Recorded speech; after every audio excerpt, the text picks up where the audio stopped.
Chapter आपको complete करा दिया था 6th क्लास की हिंदी का, हृदय परिवर्तन समझा दिया था। आज मैं उसके क्वेश्चन आंसर आपको कंप्लीट कराती हूँ। सबसे पहले इसका क्वेश्चन आ जाएगा,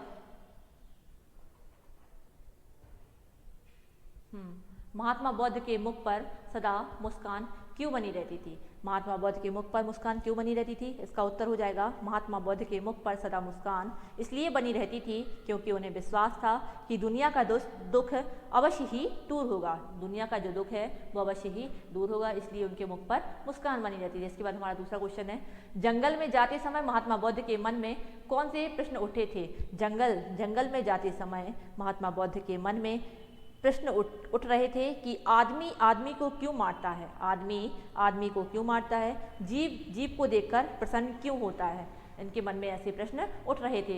इसके बाद हमारा तीसरा क्वेश्चन आ जाता है, लेखक ने अग्निमाल की विकराल मूर्ति का चित्र किन शब्दों में खींचा था? लेखक ने किन शब्दों के कारण उसका नाम अग्निमाल रखा था? किस चित्र को देखते हुए? तो उसके विकराल रूप को देखते हुए। इसका उत्तर हो जाएगा कि अग्निमाल का ऊंचा कद, काला शरीर, भयानक चेहरा, लाल आंखें, बिखरे बाल, बड़ी बड़ी मूछें, लंबी मजबूत भुजाएं, चौड़ा सीना, हाथ में कटार थी, इसलिए उसका नाम लेखक ने अग्निमाल रखा था। इसके बाद हमारा चौथा क्वेश्चन आ जाएगा, अग्निमाल को हिंसा के रास्ते से हटाने के लिए महात्मा बुद्ध ने उसे क्या समझाया?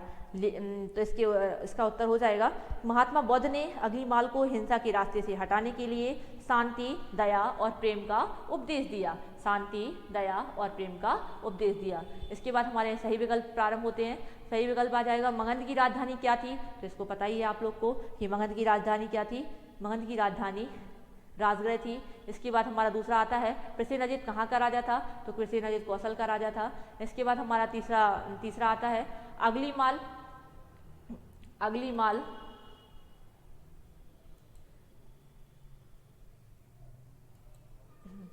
सबसे पहले यहाँ इसका राजगृह हो जाएगा। इसका कहाँ के राजा थे? कौशल के राजा थे। अग्निमाल अपने गले में कैसी माला पहने रहता था? अंगुलियों की माला पहने रहता था। इसके बाद हमारा लघु उत्तरीय प्रश्न प्रारंभ होते हैं। श्रावस्ती कहाँ की राजधानी थी? श्रावस्ती कौशल की राजधानी थी। ठीक है। इसके बाद किसके अत्याचार से पृथ्वीनजित की प्रजा त्राही त्राही कर रही थी? किसके अत्याचार से? अग्निमाल के अत्याचार से पृथ्वीनजित की प्रजा त्राही त्राही कर रही थी। अग्निमाल के अत्याचार से पृथ्वीनजित की जो प्रजा थी वो त्राही त्राही कर रही थी। ये आंसर भी कंप्लीट हुआ। तीसरा क्वेश्चन है, डाकू का नाम अग्निमाल क्यों पड़ गया था?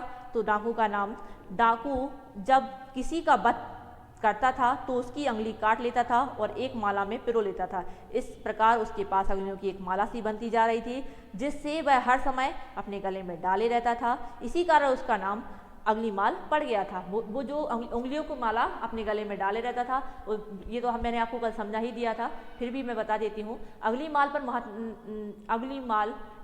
डाकू का नाम अग्निमाल क्यों पड़ा था? तो डाकू जब किसी का वध करता था तो उसकी अंगुली काट लेता था और एक माला में पिरो लेता। इस प्रकार उसके पास अंगुलियों की एक माला सी बनती जा रही थी जिससे वह हर समय अपने गले में डाले रहता। इसी कारण उसका नाम अग्निमाल पड़ गया था। इसके बाद चौथा क्वेश्चन है, अग्निमाल पर महात्मा बुद्ध की बातों का कैसा असर हुआ? तो इसमें चौथा आ जाएगा, महात्मा बुद्ध की बात से सुनकर अग्निमाल की आंखें खुल गईं। महात्मा बुद्ध की बातों को सुनकर अग्निमाल की आंखें खुल गईं। उसके मन का अंधकार दूर हो गया। उसने अंगुलियों की माला तोड़ डाली और कटार दूर फेंक दी। अग्निमाल ने हिंसा का जीवन सदा के लिए छोड़ दिया और भगवान बुद्ध का शिष्य बन गया। उसने जो भी बुरे काम करता था वो सारे काम छोड़ दिए और भगवान बुद्ध का शिष्य बन गया। इसके बाद हमारे ये भी आंसर कंप्लीट होता है।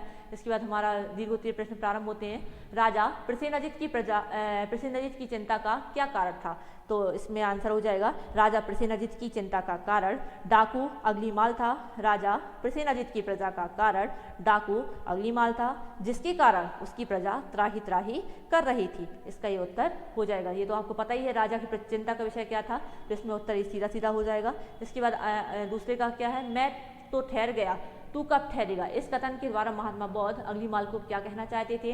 तो इस कथन के द्वारा वो ये बताना चाहते थे कि मैंने तो एक बोल दिया था, संकल्प लिया था कि मैं कैवल्य का ज्ञान प्राप्त करूंगा, तो मैंने तो प्राप्त कर लिया, अब मैंने उसको छोड़ दिया। मतलब मैंने वो सब करना छोड़ दिया।